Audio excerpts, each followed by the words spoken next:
Hi, good morning, good evening, wherever you are. This is Butch Bartolome of the Business Mentor Talks over Manila Times. Again, tayo po ay more than 70 episodes na.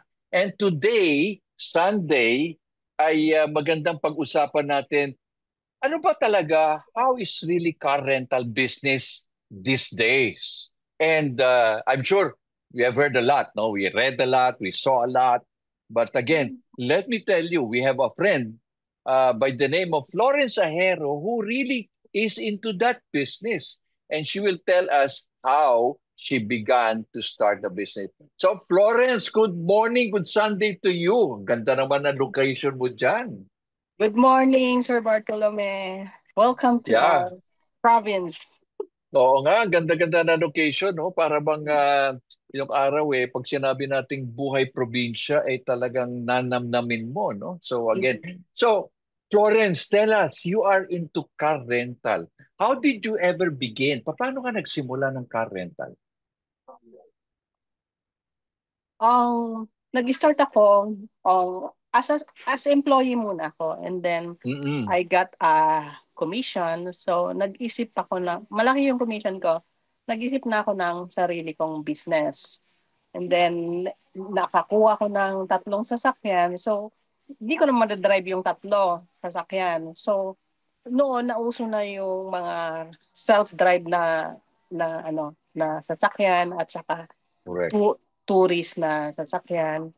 So with driver at saka self-drive. So hanggang sa naghanap ako ng maraming company na pwedeng magturo sa akin, mag-train at saka maging mentor. Hanggang sa napunta ko doon sa isang mentor na lahat na ano niya na, napagdaanan niya na. So may Mm-hmm. mentor din sa akin yon. So hanggang sa natuto ako lahat, nawala lahat ng kaba ko. Sinabi niya lahat sa akin ng risk at saka pros and cons. Hanggang sa nagtayo na ako ng sarili kong business. Yun.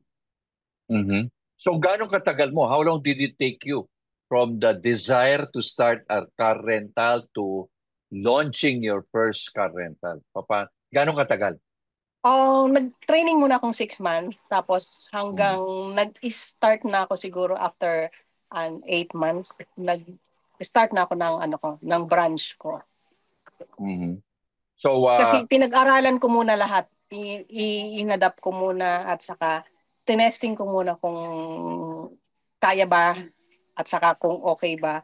Kumbaga, bago ko ipasok, alam ko dapat muna yung security ng mga unit at saka risk kung anong papasukin kong business. mm-hmm. So, pag-aral mo ng negosyo, ano-ano mga kinonsider mo? Yung viability, yung kinuha mong tatlong units ay, alam mo, ano yan, over 5 years, di ba? Mm. Over to be paid.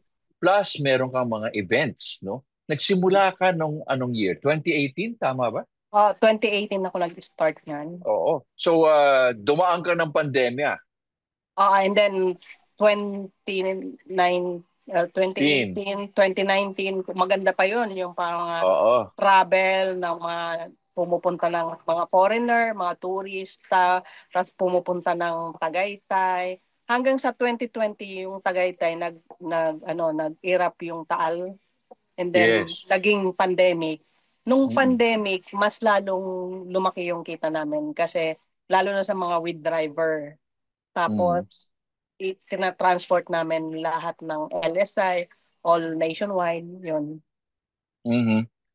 So para nga nagkaroon ng nung nagkaroon ng pandemya at sumabog ang Taal, hindi ba ano kaya sinabi mo sa isip mo? Patay, ano kaya nangyari? Ganun ba? Or nagkaroon ka ng opportunity pala? Oo. Nung wala na, tambay kami nung parang naka-steady na lahat ng mga unit namin kasi nga Mm. yung kung nag-erupt yung Taal, Mm. nag-low sell, bumaba yung kita namin at saka yung Mm. magrenta.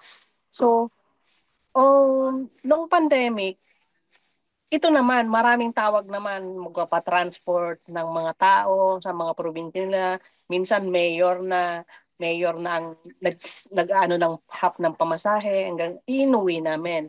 Hanggang Mm. ilang years na ang pandemic hanggang 3 2020, 21, years. parang 3 Oo. years. Hanggang Oo, ganun na 3 3 years tayo. years. Oo. Actually, sobrang laki ng kita namin. Almost lahat kami.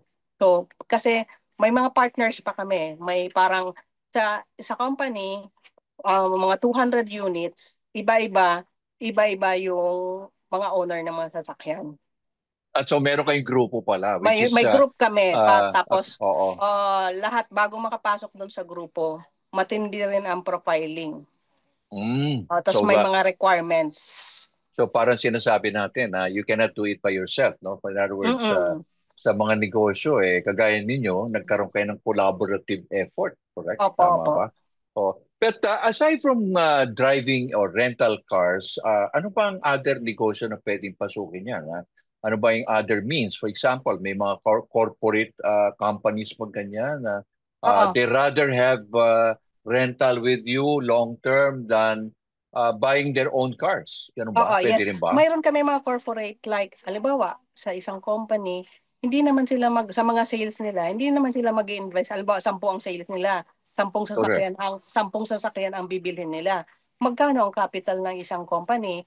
Instead, Mm-mm. nagre-rent sila. Yung mga company na nagre-rent sa amin, either sa mga engineers nila, o sa mga sales nila, o mga medrep, o kaya sa Mm-mm. mga boss nila, yung mga ganon, mga expat, o yun, kung alba mga SUV, mga pickup ang ano namin. Depende sa needs ng company. Oo. Kasi hindi Pero sila oh, makakabili ng pickup ng alba 10 niyan sa pickup oo. na gagamitin sa mga survey. Wala silang ganon. Hindi, tsaka isipin mo, kung ako ang may-ari ng kumpanya, menos gastos ako sa Maintenance. maintenance. Menos gastos ako sa driver. Kasi hindi ko driver yan di ba? Mm-hmm. Plus, I can be assured na maganda yung kumpanya ninyo and kumbaga outsourcing na ito, di ba? Outsourcing. Outsourcing. So hindi ako mag-iisip na kailangan natin bumili ng 5 kotse dahil meron tayong Mm-hmm. sales force, di ba? Mm-hmm. So tsaka may driver. Is it? Driver ba 'yon pag ganyang corporate? Ang ibang corporate with driver, ang iba self-drive, sila na nag-drive. Basta yung inano mo naka-change oil, monitor mo lang. Tapos Mm. sasabihin nila, "Oh ma'am, i-change oil na to," ganon ganon. O mga Mm. 6 months, 3 months na renta o 1 year, 2 years, mga ganon. Mm. Mayroon kaming So mga ganyan.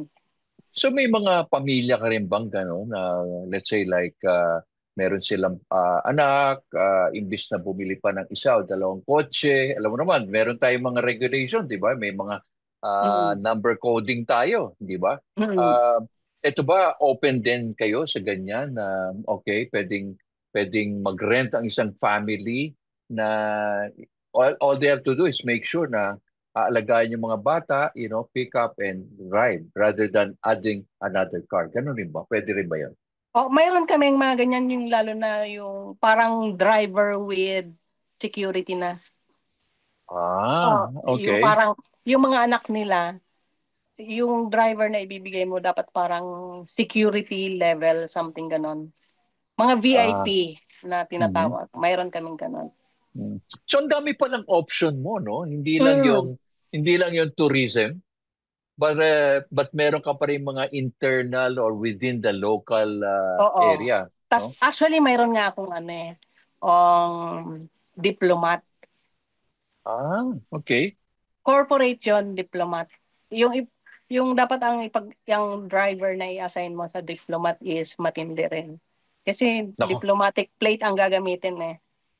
Ganun. Ah, so pag nagrenta pala sa iyo, yung diplomatic plate ikakabit do sa nirentahan ng kotse. Ganun ba?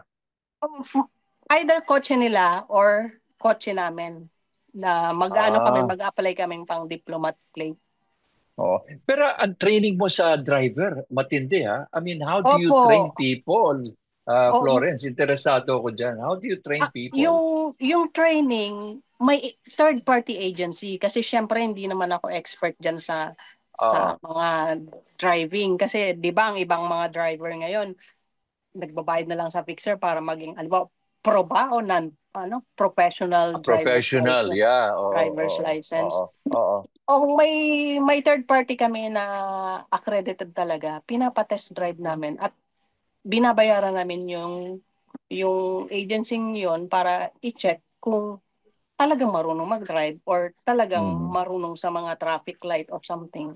Kasi lalo na pag ibibigay mo sa mga client na mga diplomatic, very sensitive yan. At saka, syempre, security ang tawag nito, yung ipagdadrive mo na ano. Mm. So, tsaka hindi chismoso, I guess. Oo, yan. Di Ayaw ba? nila. Ah, Tapos Oo, naka-uniform. oo. Tsaka walang bisyo, I'm sure. Oo, walang bisyo. You Opo. know, these are people na Complete sila sa medical lahat at saka sa aha. profiling. Mhm. So, you're enjoying the business, Florence. Apparently, you're enjoying the business. Ilang Opo. years ka na rin ba? 2018, no? And still Mm. going on. Okay. Opo. So, yung mga tips mo ba do sa mga gusto magnegosyo ganito na I'm sure our viewers dito sa Manila Times na will now see, wow, there's really an option pala, no, na Mm. hindi all bad news ang car rental. So, ano yung how can they get in touch with you or probably connect you or you for them to connect with your group? Paano ba 'yon, Florence?